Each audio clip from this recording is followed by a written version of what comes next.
Orang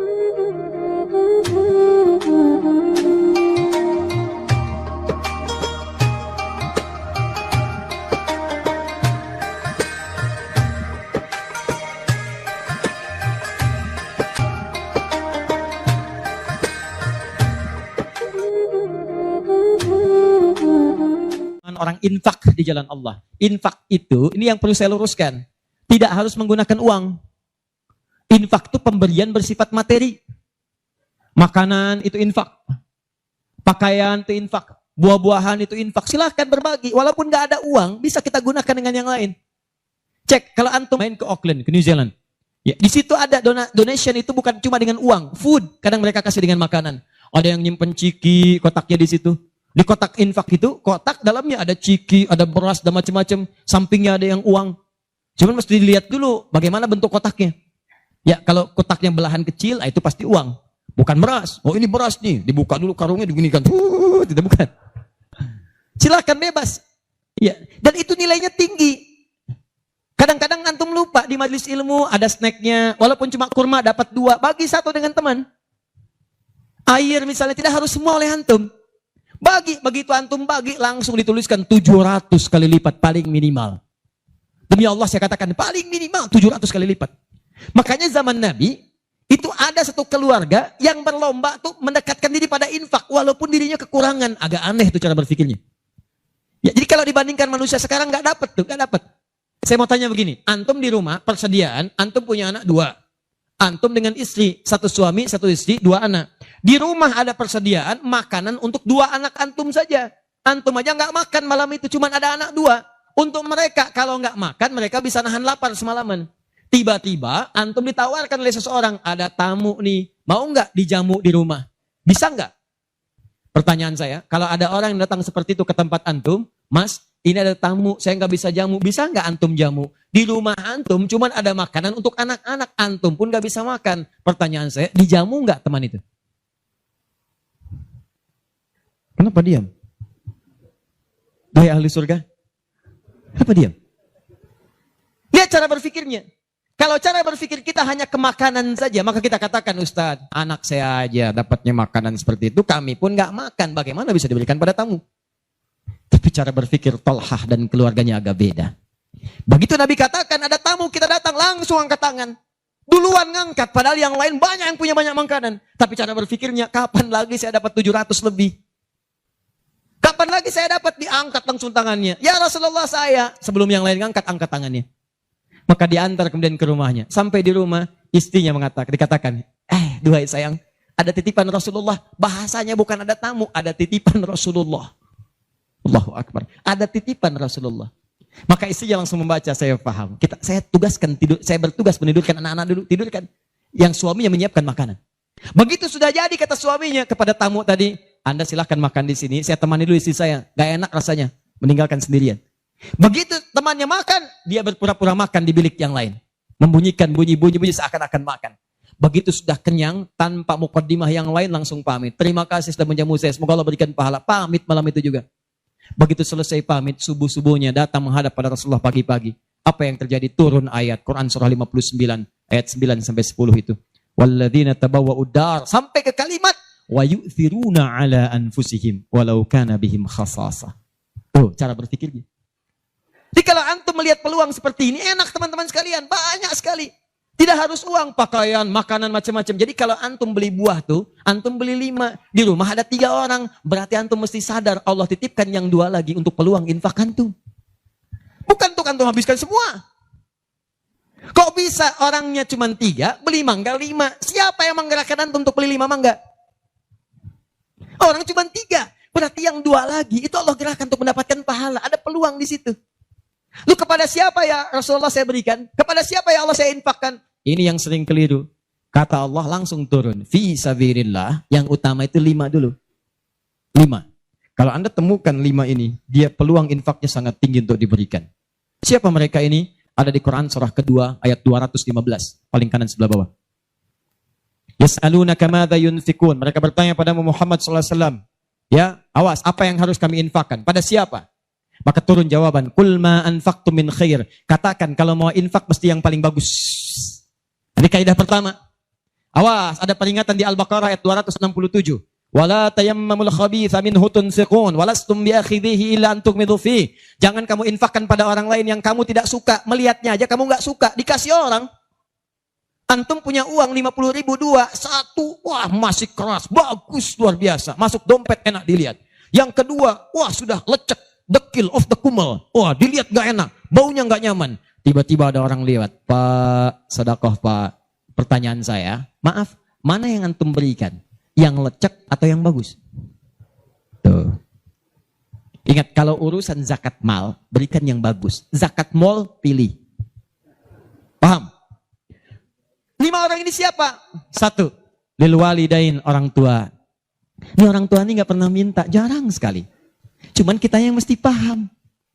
Kan sama, antum pun suka ngasih isyarat. Mama, mama, mama, mama. Oh mau makan, makan. Mama, mama, mama, mama. Boneka, boneka. Antum setelah dewasa mesti paham. Kadang-kadang orang tua tuh gak minta. Gak pengen nyusahin anaknya. Padahal orang tua udah susah. Melahirkan susah, mengandung juga susah, merawat susah, menyusui susah. Sudah dewasa pun antum masih susahin juga. Kapan antum berbaktinya? Tapi kadang-kadang cuma nanya, nelpon apa kabar. Padahal di rumahnya itu Masya Allah lagi kurang beras. Beras kurang, rezeki belum dibayar. Kirimkan, sebelum diminta kirimkan. Itu begitu antum kirimkan, demi Allah saya katakan. Di hadis Al-Bukhari, di kitab Al-Adabul Mufrad, bukan cuma mendapatkan lipatan pahala kalikan 700 lebih. Tapi ridha Allah turun ke tempat antum pada saat itu. Kalau sudah turun, semua doa yang antum mintakan minimal akan dijawab pada saat itu. Itu rahasianya. Kalau dengan urusan orang tua itu udah gak usah mikir. Begitu mengatakan, nah gini-gini, tenang aja mah. Walaupun gak ada, katakan, insya Allah mah selesai. Insya Allah, berusaha antum. Begitu antum dapatkan seperti orang tua mengusahakan untuk antum dulu, maka pahala dilipat gandakan, ridho turun seketika. Kejar. Wal aqrabin, kerabat terdekat. Kerabat dibagi 2. Ada yang tempatnya jauh tapi hubungannya dekat. Punya saudara sekandung tinggalnya di Palembang, antum di Semarang. Ayo kirimkan. Anak bibi nggak bisa nih pendidikannya. Bantu, antum ada, bantu, nilainya tinggi. Jangan dikira ringan. Nih bagian kedua nanti kalau saya terangkan banyak nih. Tenang aja, kita masih sampai subuh. Nah, bagian kedua. Saya ikutin deh. Antum jual saya beli. Ya, cuman saya beli sampai 9:30. Paham? Ayo akrabin. Yang kedua itu, maaf. Golongan kedua akrabin bisa tetangga. Orang yang tidak ada hubungan famili secara mahram, cuma tetangga antum. Tapi kalau yang kedua ini, Wallahu Akbar, indahnya Al-Quran. Cek oleh antum, silahkan cek. Walaupun beda agama, itu tetap ada peluang infak. Gak ada ketentuan ini kecuali di Quran. Gak ada aturan ini kecuali di hadis. Buka Quran surah ke-31, ayat 15, paling kiri sebelah atas. Ada anak muslim, orang tua, belum Islam, belum dapat hidayah. Kata Allah, urusan untuk ibadah, pisahkan. Orang tua jangan paksa, doakan dia, silahkan, dakwahi. Tapi urusan dunia, wasahibhuma fid dunya ma'rufa. Wa in jahadaka ala an tusyrika bima laysa laka bihi ilmun fala tuti'huma. Urusan ibadah masing-masing, kalau diajak-ajak enggak usah ditaati, tolak dengan cara yang lembut. Lembut. Tapi kalau urusan dunia, bagi. Antum muslim, orang tua belum Islam, antum punya kelebihan. Uang agak banyak, melimpah, makanan ada, bagi. Kata Allah, jangan lihat kemudian kepercayaannya karena dia belum muslim. Bagi. Indah teman-teman sekalian. Dan itu ada pahalanya. Begitu antum berikan, masuk yang halal. Begitu halal masuk, kan haram keluar. Kan cara berpikirnya begitu. Halal masuk, yang haram keluar. Begitu keluar, sekat di hatinya terbuka. Karena yang haram itu saat masuk di hadis Muslim, haram masuk naktah sauda, noda hitam. Noda menutup. Kalau masuk jadi daging dia, antum misal, iyadzubillah, bukan antum, ada orang lain konsumsi yang haram. Yang haram masuk ke dalam mulutnya, masuk ke tubuhnya, beredar dengan darah, jadi daging, masuk ke telinga, Quran surah 6 ayat ke-25. Wa fi adhanihim waqra, di telinganya ada sumbatan. Maka yang haram cepat kedengaran, yang halal susah. Masjid dekat, suaranya dekat, Allahu Akbar, susah. Tapi konser yang macam-macam, yang joget, yang ini, yang itu, nyampe tuh konser di Jakarta, dari Semarang tembus ke sana. Wa ada absarihim ghishawah, masuk ke mata jadi penghalang, nutup. Quran surah kedua ayat ke-7. Gak kelihatan. Orang ke masjid itu bukan gak kelihatan, nampak, cuman gak ada dorongan. Akhi, ayo ke masjid. Ya, alhamdulillah, nanti. Padahal yang besar lewat, kecil lewat. Yang paling aneh itu begini. Kok bisa antum lewat depan masjid, padahal bisa lewat jalan lain? Kenapa Allah antarkan sampai lewat depan masjid? Jadi kalau sudah Allah antarkan ke tempat-tempat yang baik, belum ingat Allah juga, antum mesti diantarkan kemana lagi? Tuh. Kok bisa antum lewat dengar adzan, padahal bisa antum lewat jalan lain, gak kedengaran adzan. Kenapa kemudian yang dengar antum? Kok bisa lewat jalan itu kelihatan mata, padahal bisa ada jalan lain. Kok bisa ngelihat? Kalau Allah sudah berkehendak kebaikan, antum masih belum bisa membacanya, masih ditanya. Itu pasti ada maksiat masuk. Caranya keluarkan. Kalau yang haram masuk, masukkan yang halal. Maka yang haram akan dihancurkan. Hancur, hancur, hancur. Kemudian muncul yang halalnya. Kalau halal sudah masuk, maka hati itu akan mudah untuk mendekat kepada Allah. Doakan, doakan, doakan. Demikian tetangga kita. Jangan dikira tetangga antum yang muslim saja. Mungkin kita ada non-muslim samping kita. Mungkin ada yang Kristen, ada yang Hindu, yang Buddha. Dalam hubungan keduniaan indah. Silahkan berbagi. Apa antum gak pernah dengar hadis Nabi? Siapa yang masak makanan, baunya sampai ke tetangganya, maka bagilah dia walaupun cuma kuahnya. Tapi maksudnya bukan daging yang antum makan, kuahnya antum bagi. Bukan. Tidak. Maksud hadis itu, walaupun cuma masak kuah, bagi juga supaya dia tidak negatif thinking, tidak salah paham. Antum gak ada ayam, adanya singkong. Cuman dimasak bumbu opor. Bumbunya opor, tapi dagingnya singkong. Dimasak gak antum bagi. Tetangga bilang, oh masak opor enak nih. Padahal singkong. Dibagi walaupun cuma kuahnya. Tapi pertanyaan saya, apakah hadis itu mengatakan kalau tetangga anda muslim saja? Tidak. Never. Walaupun dia non-muslim, masak. Bagikan sebelum dia menghirup baunya, ketuk pintunya. Begitu diketuk dia keluar. Ada apa Pak? Ini ada makanan walaupun sedikit, mudah-mudahan bisa bermanfaat. Bapak baik sekali, terima kasih. Bukan baik, Allah yang memerintahkan saya untuk berbagi. Dan saat itulah kalimat Allah mengalir di hati yang paling bening, menghunjam ke jiwanya. Masuk jadi hidayah. Masya Allah, besok-besok dia ketuk pintu kan, Assalamualaikum. Udah bisa Assalamualaikum tuh. Sebelumnya tidak. Begitu dibuka sambil mengembalikan yang kemarin, ya panci yang kemarin dikembalikan. Pak, ini apakah Allah sudah memerintahkan berbagi lagi hari ini? Oh, lumayan. Nggak ada aturan kalau bukan non muslim jangan bagi. Nggak ada, indah dalam Islam itu. Jadi walaupun anda kasih ke yang non muslim, pahala dituliskan.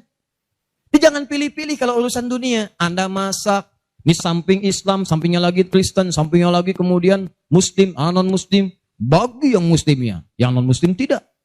Begitu dia ngelihat kelewatan dipanggil anda, Pak, kayaknya enak makanannya ya. Memang enak Bu, cuman sayang ibu kafir. Oh, nggak begitu, nggak ada. Jadi bagi teman-teman, silahkan. Dan pahalanya ada, indah. Cuman di kita tuh, coba lihat aturan antum bang aja deh. Kita fikirnya kumpulin lagi bab tumbuhan. Sekarang kan lagi musim rambutan ya. Rambutan. Tuh, antum di pekarangan ada rambutan, tumbuh. Pohon rambutan, pekarangan antum. Cuman sayang buahnya ke tetangga antum. Terus ke sini. Maka dalam kaidah fikih disebutkan hakun mushtarak. Ini hak bersama antara antum dengan tetangga. Kenapa? Karena antum keluar rumah kelihatan cuman pohonnya. Dia keluar rumah kelihatan buahnya. Dan yang paling menarik, dia udah lihat buah, daunnya jatuh ke bawah. Dan kadang buah jatuh ke sini, membuat dia kesulitan. Awas, jangan sampai dia cuma ketiban sampahnya saja, antum kedapatan buahnya. Naik ke pohon rambutan, nggak boleh. Apa yang harus antum lakukan? Datangi dia, ketuk rumahnya. Sampaikan, Pak, maaf saya cuma mau ngasih tahu, itu ada pohon rambutan. Iya, saya juga tahu, punya bapak kan? Bukan, itu memang pohon saya, cuma buahnya merambat ke tempat bapak. Terus, itu hak kita bersama. Bapak nggak usah minta, begitu inginkan ambil aja, silahkan dapatkan. Aturan dari mana itu? Ini Rasul saya yang mengajari, Nabi Muhammad SAW. Bapak keluar lihat buahnya, saya keluar cuma lihat pohonnya. Kalau bapak pengen ambil aja. Wah hebatnya Islam, terima kasih Pak. Insya Allah, udah insya Allah tuh. Ya. Nanti saya ambil, udah pergi tuh, ambilin dan kita senang lihatnya. Begitu diambil pahala. Setiap satu buah 700 pahala. Setiap satu buah, 700. Masya Allah. Luar biasa. Dan dia kan gak paham fikih. Belum masuk Islam. Besoknya ayam antum main ke tempat dia. Ayam. Dia kira hukum ayam sama dengan rambutan. Oh. Nabinya umat Islam baik banget. Kemarin ngirim rambutan, sekarang ayam. Pokoknya. Mungkin ayam itu akan menggendong antum ke surga. Ya? Infak tuh. Nah, pertanyaan saya, antum punya agenda berapa untuk infak tuh? Coba lihat, kadang-kadang kan ada anak yatim samping. Gak usah terpikir banyak uang, pakaian, buka ya, buka tuh pakaian antum. Masuk ke kamar, buka. Begitu dibuka, berapa banyak koleksi pakaian antum? Cuma pesen ya, cuma pesen satu aja. Mohon maaf ya, maaf sekali. Jangan sampai ada pakaian, walaupun sehelai itu, yang belum pernah dipakai ibadah. Usahakan setiap yang kita gunakan jadi saksi di akhirat bahwa dia pernah dipakai ibadah. Karena semua akan bicara. Tuh lihat kaos, bagian dalam, celana, bagian luar, cek lagi semua. Dan kalau sudah itu antum pakai, ada yang lain gak kepake, bukan gak kepake. Boleh jadi, itu dititipkan oleh Allah kepada antum untuk menjadi pahala antum dengan itu. Sebab mudah bagi Allah menitipkan pada yang lain. Kenapa dipilih antum? Sebab dapat bagian pahalanya. Jelas?